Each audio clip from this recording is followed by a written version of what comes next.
Hey there. This is a forecast from my 2022 general forecast of Jupiter for each of the 12 signs.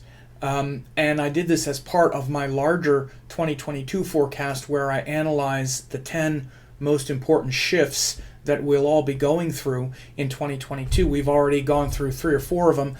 We still have a long way to go in 2022 as we're only in April. But I thought I would just release this Jupiter for each of the 12 signs, Jupiter in Pisces for each of the 12 signs, because it's such an important aspect of this year. So I want to just give this to you. Most of you, or many of you, have already gotten the free 2022 forecast, the entire complete forecast. If you haven't, there's a link in the video description. Go ahead and watch that. Again, it's free. I also have the 2022 forecasts for each of the 12 signs where I break down these 10 most important shifts for your sign and all the others as well. There's a link here below the video, and also I refer to it in this forecast as well. So again, this Jupiter in Pisces is a very important shift for all of us, so I thought I would just share this with you. Enjoy the video. From April 13th of 2022 to April 2023. So again, the sign of Pisces is going to just be lit up in that area at that time, which means whatever house that is from your ascendant is going to get this full grace of Jupiter, the ruler. So for Aries, this is 12th house stuff. And the grace of Jupiter as the ruler of your 12th house means it's a great time for foreign travels, especially as it relates to ashrams and spiritual pilgrimages. Aries, this is a deeper part of your nature that it's very ripe. And you're very much about personal strength and power. And when you're evolved, Aries, you recognize that the highest power and the highest wisdom comes from your teachers and your gurus and your teachings. Again, because Jupiter does also rule the 9th house.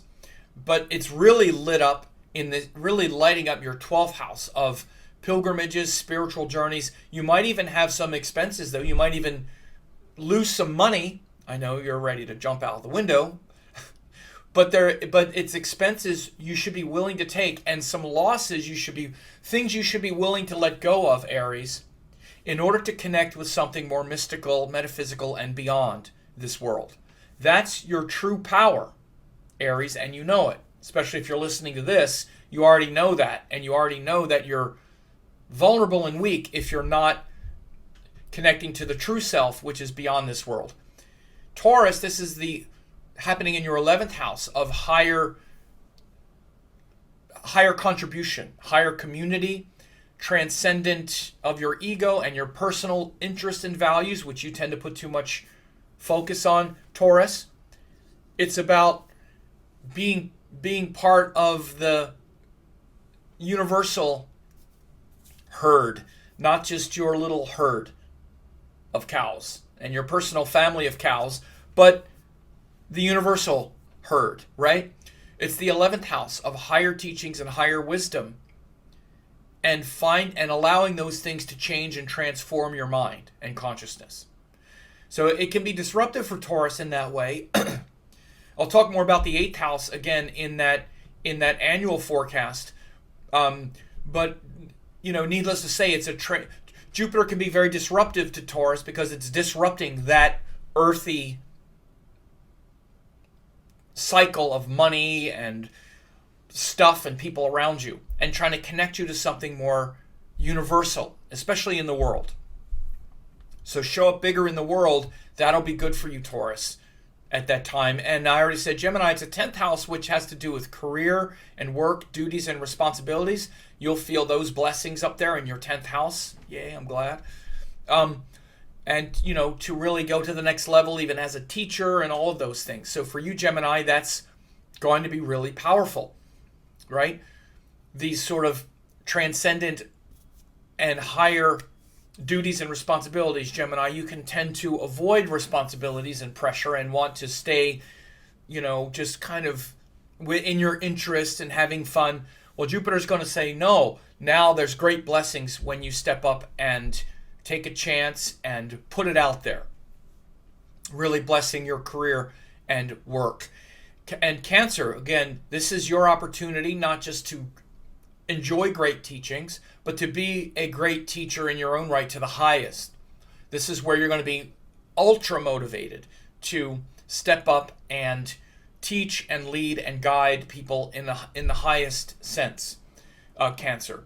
And again, also just you finding your guru and your higher inspiration as well. All these things, but certainly one of the big paradigm shifts for you, Cancer, will be you as a teacher as well, because Jupiter going through the ninth house is very much about higher teachings and higher wisdom, and that's really your nature in general, but you'll feel that grace flowing from that area of life. Very important. Leo, this is Jupiter going through your eighth house, can show some disruptions, but disruptions and transcendent disruptions that really catapult you to the next level of teaching, learning, higher truth, higher purpose. Eighth house is in itself not a bad house. Many times the eighth house ruler is also quite auspicious, as is the case for you, Leo.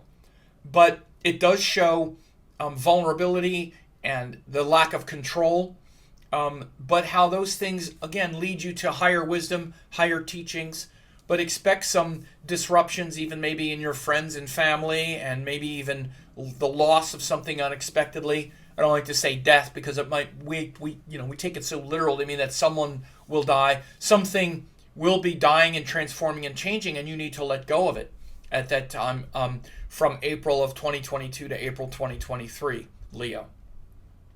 And again, it also rules the fifth house, so I'll be talking about that as well and how that's such a creative force for you and why, right?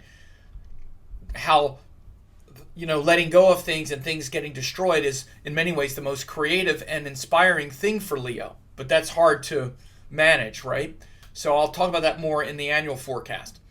Now, for Virgo, this is happening in your seventh house, again, which has to do with partners. It could be a time where you actually meet a great partner, right? But also you understanding partnerships beyond just your desires and really connecting with your heart, your vulnerable self, because again, Jupiter also rules the fourth house, but how your relationship with other people in general is going to be much more clarified, Virgo.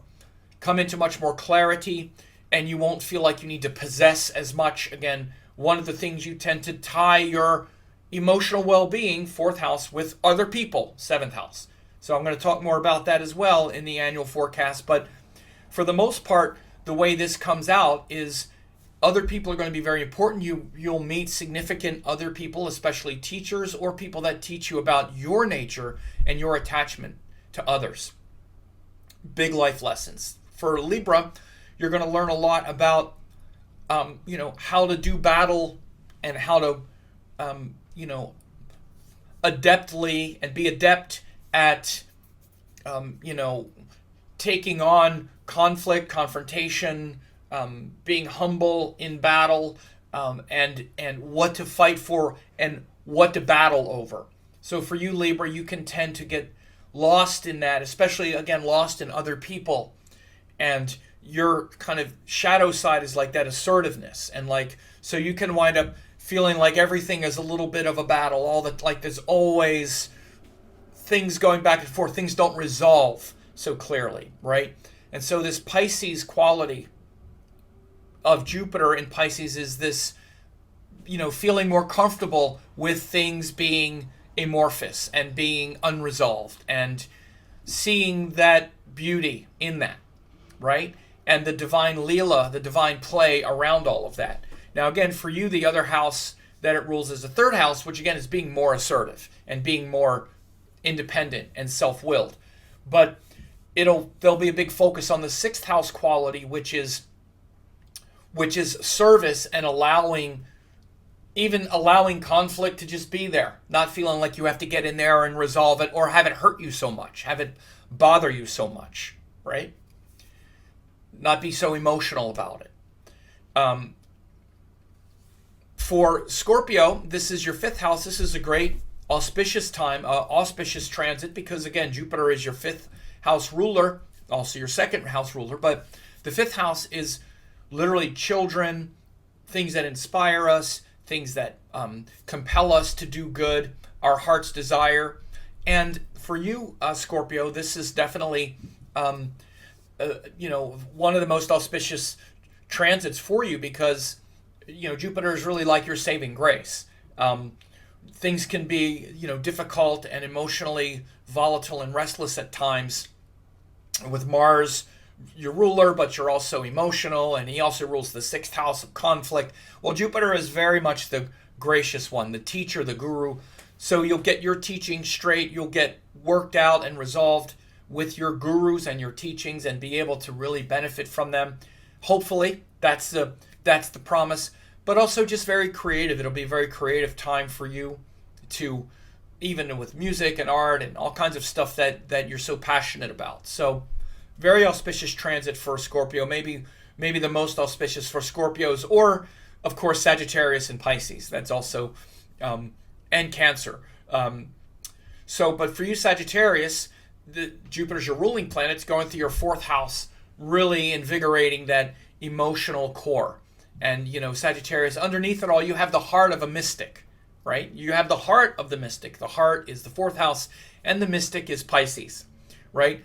So you can tend to get all kind of fired up about it externally, and, oh, I'm doing this, and get all fired up. But underneath it all, you have the heart of a mystic. And that deeper mysticism is going to be unfolded. So when you get too religious, you kind of lose your way. But when you reconnect with that mysticism and that real promise of Jupiter, then you become that very benevolent guru, not just a follower, but a teacher, and not just kind of orthodox mouthpiece for the way it should be in tradition and all, but the tolerance and that, again, transcendence emerges. A Capricorn, this is also your hidden mysticism. You have a very hidden mystical quality as well, Capricorn, with Jupiter ruling your 12th house and your 3rd house. So again, for you Capricorn, this hidden mystical nature can also really come through now. And for you Capricorn, your mysticism is much more about your ego is actually quite mystical, the 3rd house. Your self-will and drive actually really revolves a lot around these kind of creative, mystical things. Now, again, it kind of scares you a little bit because you can't control it. So this is also why you have a sort of a controlling ego response to things. But this is really a great time, Capricorn, for those naturally, mystical curiosities and interests to emerge and to unfold. Now, again, you're in the annual forecast, Capricorn, I talk more about those hidden qualities and your hidden nature. The Capricorn, the best example or the best symbol to me for Capricorn is the crocodile, which it's a land animal, like an earth sign, but it really lives in the water mostly, right? Where it stays in the water, when it's submerged in water, that's its real power. So that's your nature, Capricorn. And that hidden watery quality, that hidden teaching guru is shown by Jupiter ruling the 12th house and the 3rd house. So Aquarius, this is about your values, and you're much more practical. I should say practical. Of course, Capricorn is practical. But I mean, as far as your mysticism is concerned, Aquarius, you're very much more hands-on about culture and the world and people because you're an air sign. But Jupiter does really inform your values and your mystical values. Again, that's the 2nd house. And your mystical values, and your mystical contribution, to want to be a teacher and to usher in the next age and the next era. So for you, Aquarius, again, this is very, very much about your family, your money, those tangible expressions of your identity, which is the 2nd house, are going to get that sort of rebirth of Jupiter energy and that Pisces energy. And that also includes what you say, your speech, you as a teacher as well can very much emerge at that time. And so again, Jupiter can be quite an interesting planet for you. It also rules your 11th house of ambition And so it shows that your ambitions are to bring out these kind of universal values for others. And so it'll help you really get clear about your values and this sort of mystical, cosmic nature of your values, Aquarius. And of course, for Pisces, which shouldn't surprise anyone, Jupiter's in your first house. It's your first house ruler.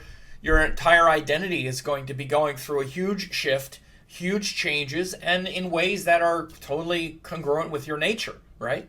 Jupiter comes through your first house only once every 12 years. It's coming through now, and it's your identity. Your deeper identity is as this cosmic transcendent person who feels all of that. Sometimes it's overwhelming because you can sense all that's come before, and you can feel like just a little fish in the vast cosmic ocean, right? So it can lead to this feeling of apathy, like, well, how can I make a difference? So you wind up maybe focusing it on individuals and trying to rescue an individual person or some kind of thing, rather than tuning into that cosmic thing and surrendering and relaxing into that as your true nature. So it's a tricky incarnation as Pisces. You barely are in the body. You're kind of an embodiment of the ocean that's become the drop. That's how it feels to you. Like, I'm the ocean who has become the drop. So rather than a drop in the ocean, you feel like the ocean in a drop. So this is a great time to really connect with that identity, Pisces. So again, I hope this was helpful for you to hear all of these 10 shifts. I'm grateful for you to hear them and to want to hear me and be involved with my work. A lot of amazing stuff next year, but again, especially I will say this nodal shift and these Mars Rahu, when we get around the spring and into the summer with the eclipses and the Mars shift, this could be some of the most volatile stuff we've seen in a long time, to be honest with you. We need to really watch out for the dogs of war could be howling with those eclipses in spring, with that, especially with this one here, this where is it? Yeah, the solar eclipse in Aries around the end of April, and then also this into August. This could be the biggest time here. Late April, May, through like August and whatnot. There could be some very intense, especially global things that have to do with bombs and blowing things up and terrorist kind of stuff. You don't see me put blow-ups and war and stuff that often, but Mars Rahu, particularly in Aries, after eclipses, that really brings this stuff out.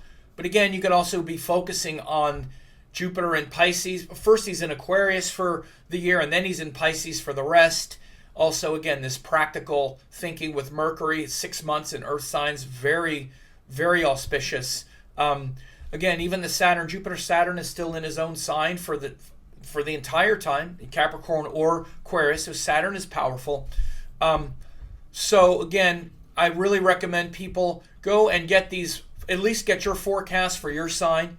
As I've gone over and illustrated, these 10 shifts are really important, and you'll want to hear it based on your sign for sure. And again, you have people in your life, all different signs. So I recommend you also, if you're interested, especially if you're a student and you want to hear me explain, 10 things, 12 different ways, you'll hear me go through all the signs, all the houses, over and over again, all the planets. It's a great immersion in hearing how this stuff is done. So with that, I'm grateful for your presence, and you take care.